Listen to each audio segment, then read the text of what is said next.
Всем привет! Вы смотрите фрагмент программы «Обратный отсчет» от 22 июня 2023 года. Сегодня четверг.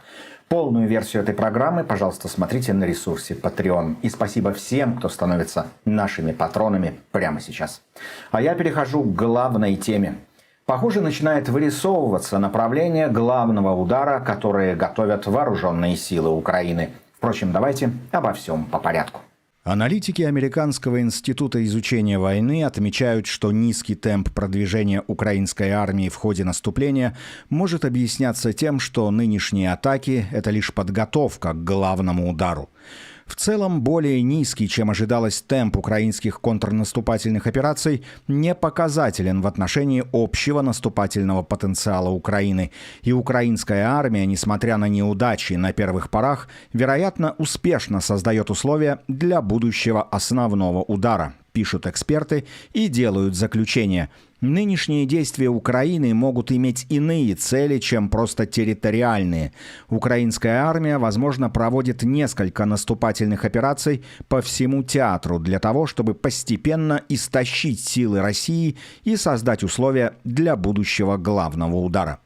И сегодняшний ночной взрыв на Чонгарском мосту только подтвердил эту мысль. Известно, что Крым с Херсонской областью соединяет 3 дороги. 2 в районе Армянска через Каланчак и Чеплынку и 1 в районе Джанкоя через Чонгар. Именно дорога через Чонгар удобнее всего для перевозки военной техники в Запорожскую область. И именно это логистическое направление было сегодня атаковано. Украинская сторона предупредила, это только начало, крымчанам следует приготовиться, как и рашистам в Запорожской области.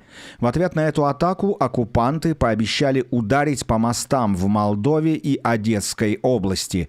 Судя по суете вокруг моста, рашисты восприняли атаку на Чонгарский мост весьма болезненно. Они выпустили в медиапространство даже своего гауляйтера Сальдо, который на камеру рассказал о незначительности повреждений. Тем не менее, направление будущего удара ВСУ все больше проявляется. Это Крым. Самое больное место для Кремля. Недаром Шойгу несколько дней назад выносил суровое предупреждение, что Москва ответит на удары по полуострову. Получается, что Донецк и Луганск хаймарсами и ракетами Storm Shadow долбить можно, а Крым нельзя. Столь избирательный подход еще раз подтверждает мысль о сакральности Крыма для рашистов и их главаря. Дорога через Чонгар – это кратчайший путь из Крыма в Мелитополь и далее к Южному фронту, где сейчас пытается развить наступление украинская армия.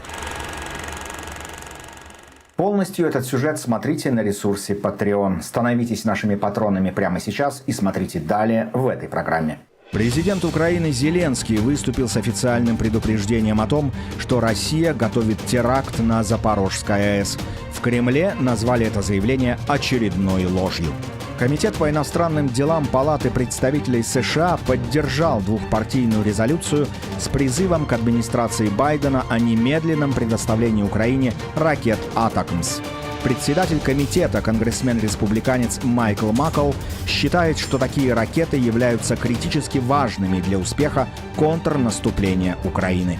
Глава МИДа Великобритании Джеймс Клеверли заявил, что Великобритания может поддержать вступление Украины в НАТО по упрощенной процедуре. После украинских ударов по мостам Путин созвал экстренное совещание Совбеза. Шойгу и Патрушев зачитали успокоительные доклады, и террористы пообсуждали тему заминированных предприятий. После Каховской ГЭС у Путина есть еще как минимум 2 объекта для рукотворных техногенок – Крымский Титан в Армянске и Запорожская АЭС. В Госдуме на фоне принятия законов, ужесточающих деятельность иноагентов в России, призвали полностью искоренить их как класс. А в Мосгорсуде боролись с самим физическим присутствием американцев в России. Мосгорсуд признал законным продление ареста журналисту Wall Street Journal Эвану Гершковичу, которого обвиняют в шпионаже.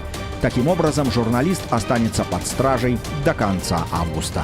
92-летний инженер-физик Григорий Калинишов, который был одним из создателей первой советской двухступенчатой термоядерной бомбы, был найден мертвым в квартире в центре Москвы. О причине самовыпиливания физика-рашиста не сообщается.